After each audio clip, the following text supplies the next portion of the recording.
اهلا، إيه الاخبار؟ ليه مش بنكمل؟ طبعا ده سؤال انا نفسي الاقي له اجابه. بس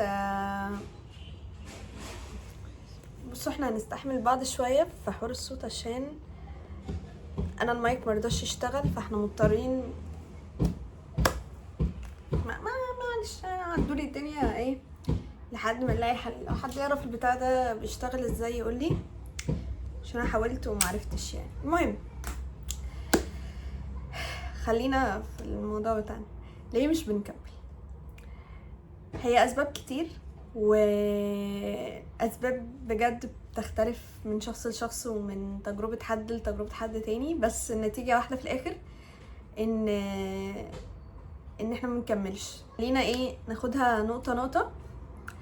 اول حاجة وهي الاشهر اللي احنا كلنا عارفينها، هي الفومو، او ان احنا بنخاف ان احنا في حاجة هتفوتنا، الفير اوف ميسنج اوت. الحقيقة هو واحد من اكبر الاسباب اللي مخليانا مش عارفين نعيش حرفيا. ان احنا مش عارفين نعيش، احنا بس بنجري، وحتى احنا مش عارفين احنا بنجري ليه، ومش بنجري في اتجاه واحد او في حاجة واحدة وبنحاول نوصل فيها لحاجة.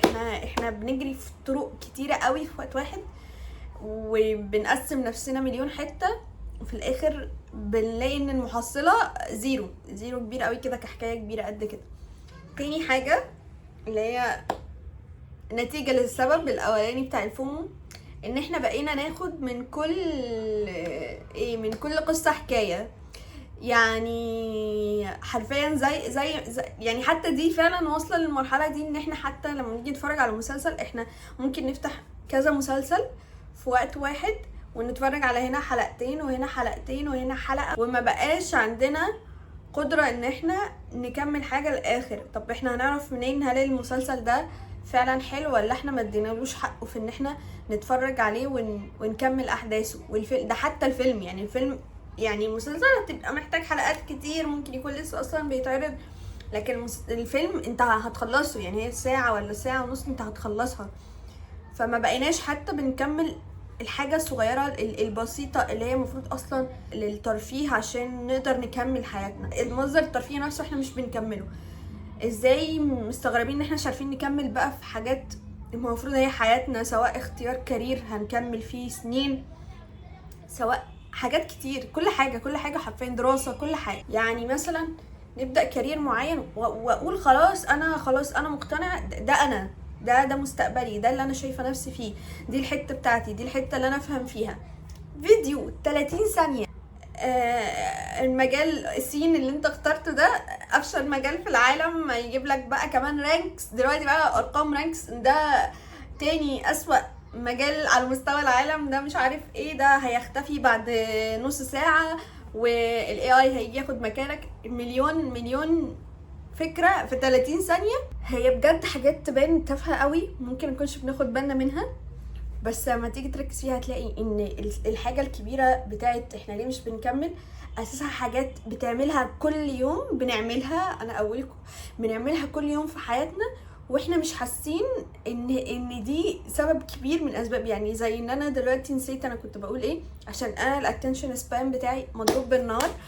هنتكلم فيه قدام. بس بجد شايفين الحاجة الصغيرة دي حاجة مش صغيرة خالص، دي كارثة كبيرة جدا، وانا بحاول الاقي لها حل بجد. لما كلنا بعد الفيديو 30 ثانية ده، كل اللي داخل المجال، لو احنا 10 داخلين مجال سين ده، وكلنا شفنا الفيديو 30 ثانية، وال10 ما حدش دخل فعلا المجال ايا كان هو ايه. ممكن اقول الاثار لان ده مجالي، ولان طبعا يعني اي حد في اثار عارف الجروب المشهور اللي ما بيعملش حاجه في حياته غير ان هو يشتم في المجال، وان هو اسوأ مجال، وان انت تدخل معهد صرف صحي ولا انك تدخل اثار والحاجات الحلوه دي.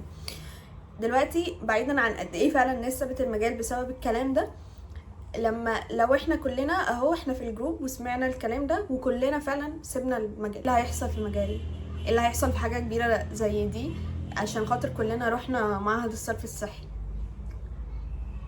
مين هيجي ياخد مكان؟ ناس من بره بقى، ناس من بره البلد حرفيا. مثلا انت اللي في ايدك تحدد قصتك، وانت اللي في ايدك تشوف تقول ان انت قصتك هتكون مختلفه، مش از تشالنج ان انت بتتحدى الناس اللي طالعه تتكلم دي. محدش مهتم صدقني، حتى اللي طالع يعمل لك الفيديو ويقول لك اياك تدخل المجال ده بجد هو مش مهتم، بجد محدش مهتم. وحتى اللي مهتم، حتى اللي هيضايقك، حتى اهلك، حتى كل الناس دي كله بعد كده هينشغل في حياته، وانت بس اللي دنيتك هتتخرب وعلى الفاضي، بجد على الفاضي. لو انت شايف ان في مجال معين انت ده انت ادخله، قصتك هتختلف.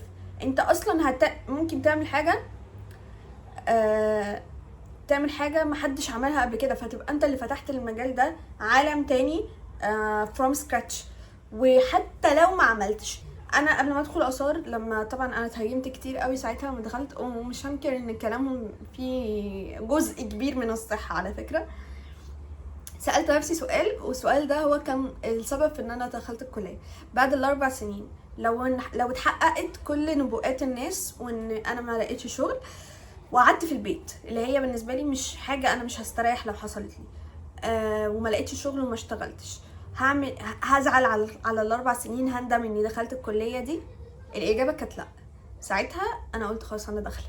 فاسأل نفسك السؤال ده، ايا كان الوقت اللي هتاخده عشان خاطر مجال انت شايف نفسك فيه، حتى لو بعد كل ده طلعت انت اللي غلط، هتزعل على الوقت اللي انت قضيته فيه، ما كنتش هتبقى مبسوط وانت بتدرس الحاجه دي، وانت بتاخد كورس في الحاجه دي، وانت نازل تاخد فيها انترنشيب، ايا كان الحاجات اللي هتعملها للمجال ده ايا كان شكله ايه. لو اجابتك لا ومش هتزعل على الوقت اللي راح فيها، حتى لو رجعت اضطريت تبدا في حاجه من الصفر، بس انت الوقت اللي قضيته في المجال التاني ده انت مبسوط مش ندمان على الوقت ده وسعيد بيه، او عشته كنت مبسوط بيه، جو اهيد بجد، وفكك من اي حاجه ومن اي حد، وكده كده بجد ما حدش يعرف المستقبل، وكده كده ربنا بيبقى كاتب حاجه كلنا هنروح لها في الاخر. فاعمل اللي يبسطك، واللي انا متاكده منه 1,000,000% انك هتكون اتعلمت حاجه. يعني لو انا بقول لك اهو طالع زيرو زيرو زيرو فايده بس مبسوط، خش. بس انا بقول لك مش هيحصل، انت هتطلع متعلم حاجه بشكل من الاشكال ايا كان ازاي. متعلم حاجه في العلاقات مع الناس، متعلم حاجه عن نفسك، متعلم حاجه تفيد ولادك قدام. بص هتتعلم حاجه ايا كان شكلها. تاني نقطه الاتنشن سبان، ليه مش بنكمل او ليه بنقف في النص؟ بحس ان الموضوع اكبر من بقى فكرة فقدان شغف والكلام الحلو اللذوذ ده. بحس ان احنا من كتر ما بقى الاتنشن سبان بتاعنا ضايع مضروب بالنار.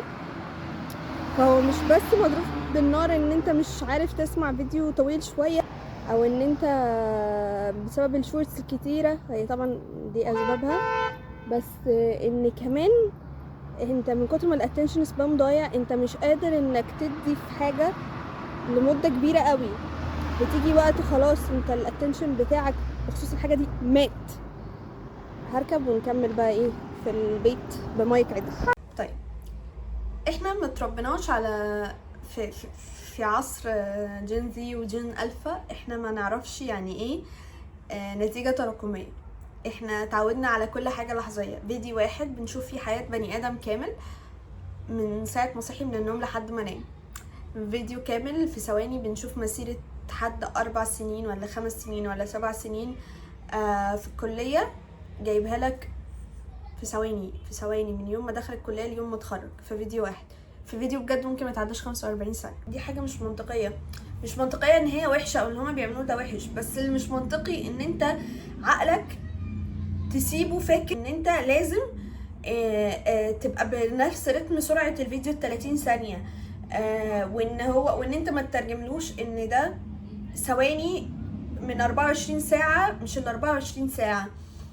فاحنا بقينا عايزين كل حاجة بسرعة، كل حاجة سهلة، كل حاجة بالسهولة اللي احنا بنسكرول كده، زي ما احنا بنسكرول كده احنا عايزين اي حاجة في الدنيا تجيلنا سهلة بنفس الطريقة، مش عايزين نعمل مجهود. حتى لما بنيجي نعمل مجهود احنا بنعمل مجهود كبير قوي في مرة واحدة. هو انا عايز دلوقتي هقعد 10 ساعات على الكتاب، عايزه اخلصه واطلع بكل النتائج اللي فيه واحلله واعمل كل حاجه في القعده الواحده.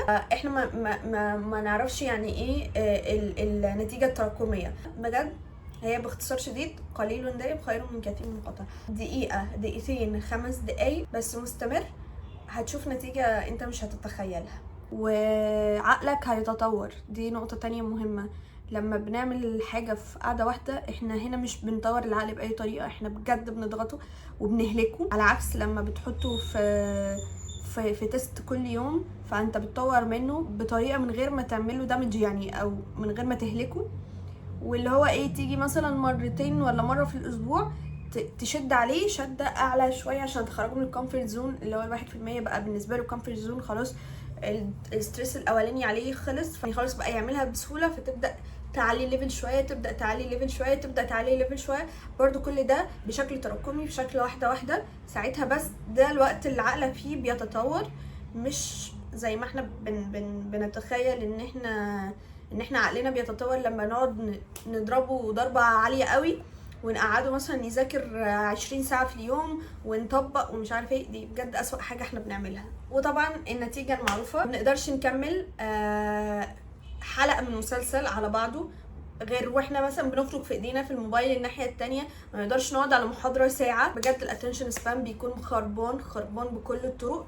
فاحنا الحمد لله وصلنا لثقافة ان الاتنشن سبان ومش عارف ايه، واننا نحاول نكمل فيديو طويل شوية للاخر، بس احنا مش بنفكر ان لا، هو مش الاتنشن سبان بس في مجرد فيديو ولا محاضرة انت مش قادر تكملها للاخر. ده انت الاتنشن سبان واصل بيك ان انت مش قادر تكمل في حاجة انت اخترتها ككارير كأيا كان لمدة زمنية طويلة على مدار فترات طويلة. اللي هو احنا بنتكلم عن الحاجة الصغيرة بتاعت الفيديو ومش عارف ايه، لا انت مش عارف اصلا تكمل في حياتك حاجة طويلة للآخر، مش قادر تلتزم بروتين طويل للآخر، مش قادر تخش في مجال وتركز في المجال وبس، او في الشغل تكمل في شركة لمدة طويلة. واحنا عارفين ان ده اصلا عامل لنا معاناة مع السوق ومع الشركات، بعيدا عن الشركات المفترية يعني. ان احنا فعلا مش بنركز، مش بنقعد في شركة لمدة طويلة وبنقعد نغير. ماشي التغيير مطلوب، بس تغيير مطلوب لما فعلا تكون المكان ده انت تشبعت منه واستفدت منه كل حاجة. احنا منبقاش لحقنا نعمل اي حاجة وبنروح سايبين المكان ونمشي، واللي هو شهر شهرين بالكتير قوي احنا خلاص الاتنشن سبام خربان. فحتى في ان احنا نقدر نكمل في مكان لمدة طويلة، وما بنعرفش نلتزم بروتين، ما بنعرفش نعمل حاجة لمدة طويلة. الموضوع بجد اكبر من مجرد فيديو انت طويل مش عارف تكمله. في فيديو هو اللي خلاني افكر في الموضوع ده. ربنا يعني هو حرفيا يعني كن فيكون. ربنا كان قادر كده انه يخلق الدنيا دي في ثواني، اقل من ثواني، في كده في خبط. بس ربنا خلق الكون مش في خبط، في 7 ايام، ست ايام ثم استوى على العرش. ليه ربنا يعني ربنا قادر ان هو في ثواني، يعني ربنا عنده قدرة ان هو يخلق الحاجة في ثانية. ليه خلى الدنيا تتخلق في 7 ايام؟ وليه بيخلي الجنين يقعد 9 شهور في بطن مامته؟ لان بجد اي حاجة كويسة، اي حاجة ليها فاليو بتاخد وقت. وربنا اكيد كان ليه حكمة من ان هو على الرغم من قدرته ان هو يعمل الحاجة في ثانية، انه يديها التوقيت ده عشان يعلمنا احنا ان مفيش حاجة بتتخلق في ثانية، مفيش طفل بيتخلق في ثانية، مفيش الدنيا دي كلها ما اتخلقتش في ثانية. الزرعة ما بتطلعش في ثانية، مع ان ربنا لو عايزها تطلع في ثانية هتطلع في ثانية. بس ده هي بتبقى الاشياء اللي حوالينا اللي بتورينا حكمة من عند ربنا فينا احنا، ان زي ما احنا نفسنا بننضج على مدار سنين وبنكبر على مدار سنين و زي ما احنا كمان لازم نتقبل فكرة ان اي حاجة في الدنيا احنا عايزينها محتاجين ناخد فيها سنين عشان نعرف نتقنها ونعرف نكملها. انا بجد الكلام ده انا بقوله لنفسي قبل ما بقوله لاي حد، ان انا حياتي كلها 90% من حياتي كانت على الشورتس وعلى الحاجات دي كلها. التنشن سبان بتاعي مضروب بالنار، اللي بيوصلني ان انا في نص الكلام انا بنسى بقول ايه. انا اللي بايدي وصلتني ان انا تركيزي يبقى في العدم كده. احنا عشان ايه دخلنا حته يعني في حته كبيره في الاتنشن سبان؟ نتيجه ده ايه؟ اللي احنا مش بنكمل. طيب احيانا يا رحمه احنا لا، ما فيش الكلام ده خالص، بتبقى عوامل خارجيه زي الاهل، الاصحاب، المجتمع اللي احنا عايشين فيه، اللي بيفرض عليك حاجات انت مش عايزها، او حتى بينبذك لما تختار حاجه معينه انت عايزها، سواء مجالات يعني حتى في اللي هو اقل القليل، لبس، مجال، ايا كان، انت طريقه كلام، طريقه اكل، طريقه شرب، كل الحاجات دي بجد هتلاقي حد يعلق عليها. مهما عملت هتلاقي حد بيعلق عليك، ويمكن احيانا يمنعك. الحقيقه انا بالنسبه لي دي حجه سيئه جدا، حاجه ملهاش لازمه، وانا اول واحده وقعت في الحجه دي، واللي هو لما اللي حواليا ما مش عارف ايه، اللي مش عارف ايه، لا كلام ملوش 30 لازمه والله العظيم. وبجد مش هقولك دور ضحيه، بس هقولك محدش هيبكي عليك غيرك. يعني هيجي بعدين اي حد اللي هو لما تيجي مثلا تعاتب اهلك ان هما اللي قرروا ان انت تدخل كليه معينه، يعني حتى لو كانت هتبقى بخناقه، حتى لو كانت هتبقى بايه، برضو هما اولا مش عايشين معاك العمر كله، ثانيا مش هما اللي عايشين حياتك، ثالثا محدش المفروض يحقق احلامه فيك، لا اهل ولا اصحاب ولا قرايب ولا اي حاجه، ورابعا هم هيبقوا عايشين حياتهم اللي هم اختاروها، وانت الوحيد اللي مش عايش حياه انت مختارها، ومحدش هيبكي عليك، ولا حتى الناس اللي كانوا السبب في ان انت عملت ده عشانهم هينسوا ان هم كانوا السبب. محدش مسؤول عنك، افكارك، حياتك بنسبه 100% غيرك، وانك تسمح لحد ان هو يتعدى النسبه دي اللي هي 100% ويبقى ليه ولو 1% قرارات في حياتك.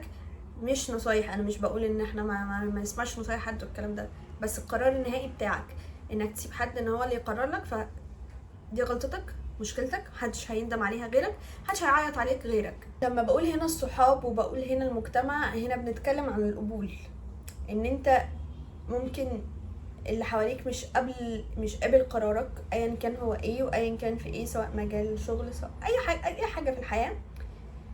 بص هو كده محدش يعني 100% مش الكل هيبقى متقبلك، كده مش كل اللي حواليك في محيطك مبسوطين باللي انت بتعمله، حتى لو انت شمعة تحترق من اجلهم كلهم هيدوروا على حجة او حاجة برضو يعلقوا عليها، او هتتاخد فور جرانتد ان انت بتعمل كل ده، ف هي كل ما هتعمل كل ما هيطالبوا اكتر، مش هيسكتوا.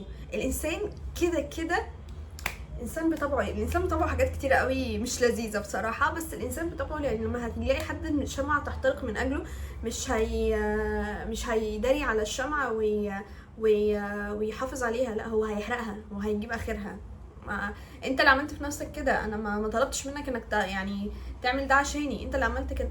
فبجد تستناش قبول مجتمعي على حاجه انت عايز تعملها، ما تستناش حد يقف يسقف لك، ما تستناش صحابك، كل الناس اللي حواليك يقولوا لك الله انت شاطر، الله انت مش عارف ايه. ما تتاثرش بالكلام السلبي الناحيه التانية، الكلام اللي ما عجبكش ارميه في الزباله، كده الكلام مش هيخلص مهما عملت. وانبسط وعيش باللي انت بتعمله، طالما مش بتعمل حاجه حرام، مش بتاذي حد، حاجه تخصك انت، يعني اعملها حتى لو ندمت في الاخر، حتى لو اكتشفت ان لا الحوار ده مش عاجبني، بس مش هتخسر حاجه من التجربه.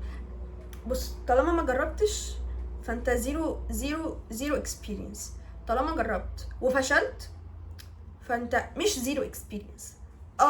الحته دي فشلت فيها، بس على الاقل عرفت ان الحته دي مش بتاعتك، او خلاص الحته دي انا مش هجرب فيها تاني. وانت واقف مكانك عشان خايف من اي حاجه او من اي حد، او ان حد يشمت فيك انك فشلت، كده هيشمتوا فيك، كده يعني مش هتبقى استفدت حاجه، وهتبقى خسرت تجربه ممكن تتعلم منها حاجه، ممكن تطلع بيها باي حاجه، هتبقى عملت حاجه وشغلت وقتك، فمحدش خسران غيرك حرفيا. طيب ازاي نكمل؟ انا هخليها بارت 2 عشان احنا طولنا قوي، وكده موضوع ليه مش بنكمل بجد هيقعد معانا سيريس كبيره قوي، شويتين 3 4 هقول لكم فيها كل الحاجات اللي انا اتعلمتها، الحاجات اللي انا جربتها، وازاي ربيت نفسي. انا مش بقولها غير كده في الحته دي بالاخص، ازاي ربيت نفسي على اني لما ادخل حاجه اكملها للاخر، وامتى اقول لا مش هكملها وانا متاكده مليون المية ان انا فعلا ما ينفعش اكملها، مش عشان مش قادره اكملها او الاتنشن سبان بتاعي مضروب بالنار ومش قادره استحمل اني اكمل الحاجه دي، stay tuned. حاسه اني عايزه اكون مهندمه اكتر من كده، ولو اني والله حاسه ان انتوا هتبقوا اخواتي وصحابي في الاخر، فهنبقى متعودين على بعض. بس اسمها ايه، بيقولوا ايه، بحارب البرفكشنزم، واني مش لازم اطلع اتكلم صح 100% وكده، واللي هو كل حاجه انا فاهماها وقايلاها صح ومش عارف ايه. عادي، انا بشر. ويمكن اصلا انا الحاجه اللي انا متاكده اني عامله عشانها اصلا اني بدات كونتنت فيها، اني ابين ان انا بشر، ان احنا كلنا بشر، واني اتشجع بصراحه. يعني الموضوع بيشجعني. بس باي.